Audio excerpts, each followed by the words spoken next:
Chapter 36. Kirk and Grace. Did you hear something, Kirk?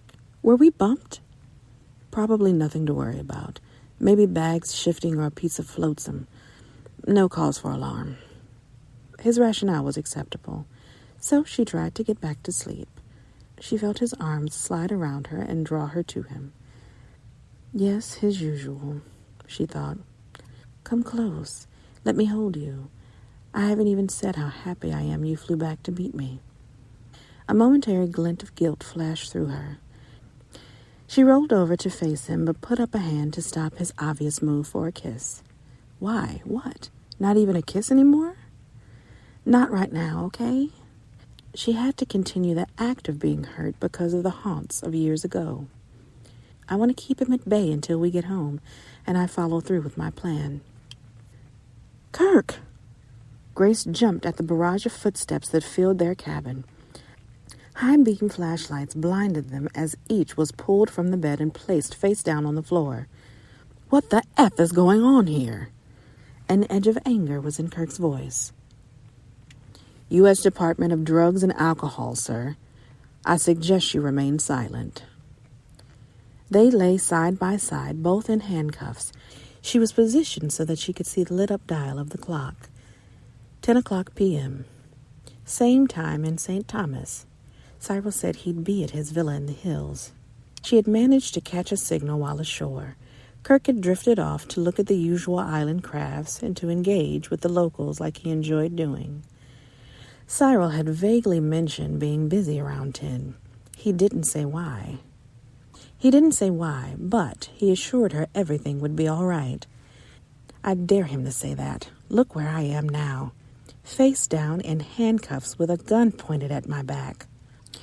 Maybe everything was all right with him, but not with her nor Kirk. Noelle, Christian, where are they? Were they up top in the same position as they were? Were they up there free? DEA? This could not be about rum running. So were they being accused of smuggling drugs? Oh, God, how did this happen? Chapter 37. Noelle and Christian. Noelle was down, cuffed away from Christian. He was glad for that. Then, on the other hand, he wished he could see the expression on his face. He was so cocksure of himself when it came to his criminal expertise. When the speedboats came after them shortly after leaving the Bahamas, he asked Christian about it. Just do what you do best, Noelle. Steer the vessel.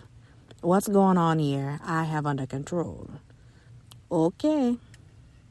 Noelle had his operation under control, too. While Christian had been sleeping like a swaddled newborn, agents had boarded and hid in the storage for life rafts and jackets. There they waited until they entered the territorial waters of the United States. Noelle wanted to tell Christian he had been keeping an eye on him, not to ensure that he didn't go to sleep, but to ensure he did not see the cargo he was letting on board. He had magnified the chances of Christian being out cold by squirting drops of Kirk's Demerol into his rum and coke. Whoa, Noelle, you getting to be a real mixologist. This shit is good. Glad you like it. I think I'm going to name it A Whirl Out of This World. Noelle wanted to chuckle, but couldn't under the circumstances. Christian's arrogance was the getaway to his downfall, and he didn't mind witnessing it. On your feet. 2 agents held Noelle and walked him past Christian, who was sandwiched between 2 other agents.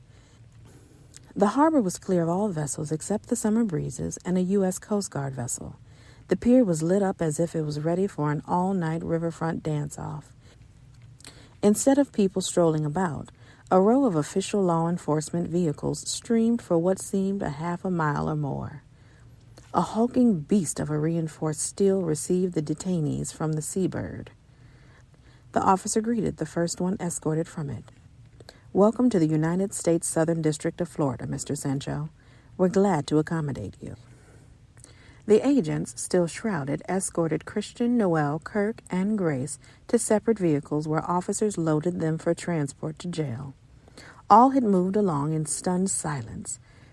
Christian was deliberate and moved slowly to a smaller version of the beastly vehicle that held Sancho. The procession moved quietly away from the harbor to take the suspects to the lockup. Chapter 38.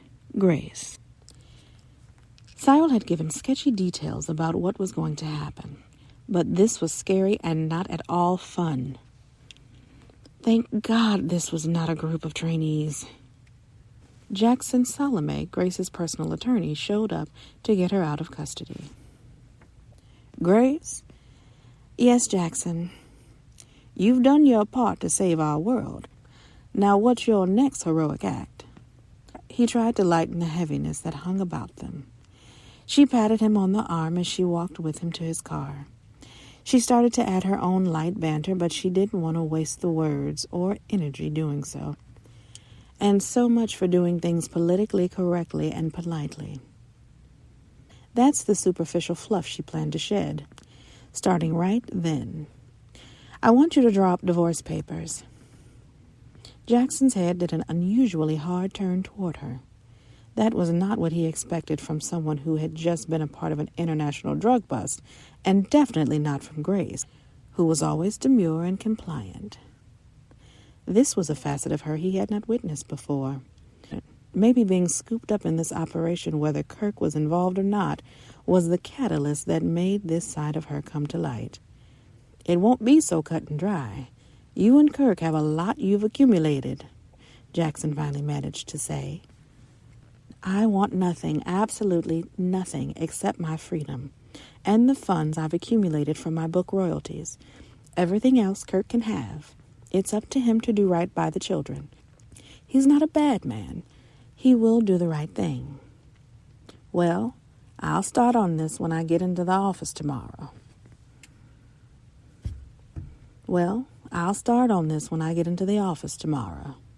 When do you think they will release Kirk? He's probably a basket case by now.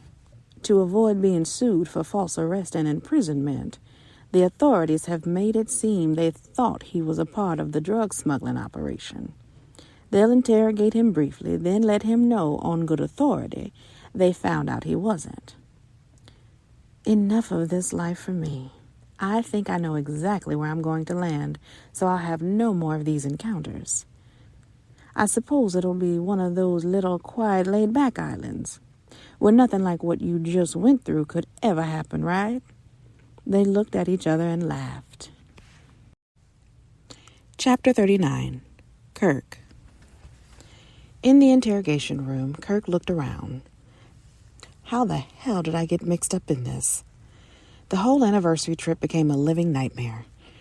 Grace flashed back to antiquity and ran off. Crazy old pickpockets sliced his ass, and Joy was threatening the shit out of him. Wait. Could this be some more of her creative doing? If so, this was beyond clever. It was sinister. Oh, God. Maybe she set this up to get Grace put away. Better yet, to get me put away. She did say if I didn't make a decision soon, I would be sorry. Well, damn. I'm frickin' double sorry. Kirk got up and paced in a circle in the small room. He looked around. Do they put suspects in this box to drive them crazy? It's tight in here. He tugged at his hair. This was more than a shitty mess, and Grace didn't deserve to be in it. Him neither. He had never smoked a joint, not to mention whatever else was hitting the streets now. Who do they think I am? I don't trade in human misery. He had to rethink that. He had done that in a different way, being away from home when he could have been there helping. But Grace did a fantastic job with the kids. There was crazy teenage angst, which was normal. They made bad choices from time to time, but for the most part, they had become normal adults. Not exceptional, but doing as well as the average young folks their age, with a hiccup here and there. He couldn't pat himself on the back for that. He knew it. What am I going to do? I'm a retired asshole. That's what I am. But I'm not a drug runner. The only ones I take are legal. Holy crap. The Demerol. The damn Demerol. Did they find that? Oh, shit. The knob on the door turned, so he went and sat where they had left him and a bottle of water 3 hours earlier. You got a way home? The officer asked as he came and sat across from Kirk. We checked, and you're cleared to go. I can grab a cab. What about my wife? She's released. Thanks. For a moment he wondered what made them decide his and Grace's lack of culpability so quickly. But frankly, he didn't give a real hoot. He wanted out of there and hoped he'd never have the experience again. The Summer Breezes was impounded by the feds until all evidence was collected. Even if it were available, he didn't have the stomach to go on board again so soon. This wasn't something he could shake off like a slight fever. They called a taxi for him, so he went home.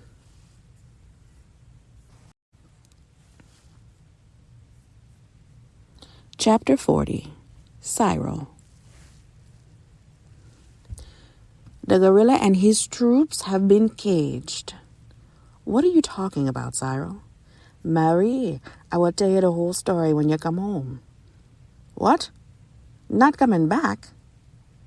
Are you crazy, woman? Cyril calmed down. It was not like him to lose his cool, nor like him to believe any woman would leave him, and certainly not Mary. Why you leave me now, Mary? What? My cheating ways? Come on, Mary. Cyril caught himself. Damn, I sounded like Noel when he's talking to Desaline. What is going on? Are the women all getting a fever? Grace was out of touch longer than usual. He understood mostly why, but she'd been free to go. And she was in the States where the phone reception was good, but she had not called him. What the bloody hell was happening? Mary, I have to go. Another call coming through, Mary Dodo? Well, damn, she hung up in me face. Yeah? Good. Thanks. Ciao. Cyril slipped the phone in his pocket. The operation in St. Thomas had gone off without a hitch. Caught the little jet ski jockeys and their land counterparts, the motor scooter brigade, in a big sweep. Rounded up so many that there were hardly any of those rides available in the harbor or along waterfront. It hit him. Did I hear right? Desaline? What was happening? Cyril had enough women around him to worry about without reaching out to bring another one on board. Whatever Desaline did to get caught up in the bust had to be sorted out by someone else. He already had 2 of his women bent out of shape. He didn't have time to massage their hurt feelings right now. Angelica needed him. She was with him, so she would get his full attention. Well, I know this is rough, but I hope life gets better. Cyril sat in a corner, away from the large expanse of louvered windows. An agent will be here shortly to take you to a new place, Angelica. I knew from the beginning of my involvement I would have to go away. You've been very brave. I just regret Billy didn't have the strength to stay clean so you could have the future together that you wanted. Cyril went to where the girl sat and handed his handkerchief to her to wipe her face. She was crying again. I wish you could have been my daughter-in-law, but now I have even better. You're the second daughter I always wanted. She looked at Cyril. Thank you, because you're the kind of dad I want instead of... I hate what he does to people. Even so, he loves you. Look at the situation he put himself in to come and get you. Yes, he loved me. Yes, he loved me. Her voice rose to a high-pitched near scream, but not a father-daughter kind of love. Cyril looked puzzled. Then his brows lifted as he understood the import of her words. What? I know he intentionally did that to Billy, because I told him my boyfriend was going to do something to him if he ever touched me like that again. Billy was clean. I know he was. Cyril stood by her chair. He would not put his hands on her, even though he wanted to comfort her. With this revelation, any unsolicited touch could be misunderstood. This was probably the last he would see of her, and he did not want her to leave with mixed emotions toward him. The headlights of the car shone along the road as it made its way to the villa. They will be here shortly, Angelica. I wish you the best of everything in your new life. A soft rapping drew him to the door. From the window he confirmed the information he received earlier. Yes, it was an older female with brassy gold hair, wearing oversized red-framed glasses. No one would suspect her of being an agent, but she was. He stood on the balcony and watched the car pick its way back down the hill. A sadness filled him knowing he would never see Angelica again. One more link to Billy was broken. If she had to be put into a protective situation for her own safety, that's what he wanted for her. He thought about his earlier call to Mary and retrieved his phone but closed it shut. I can't tackle a thing else right now.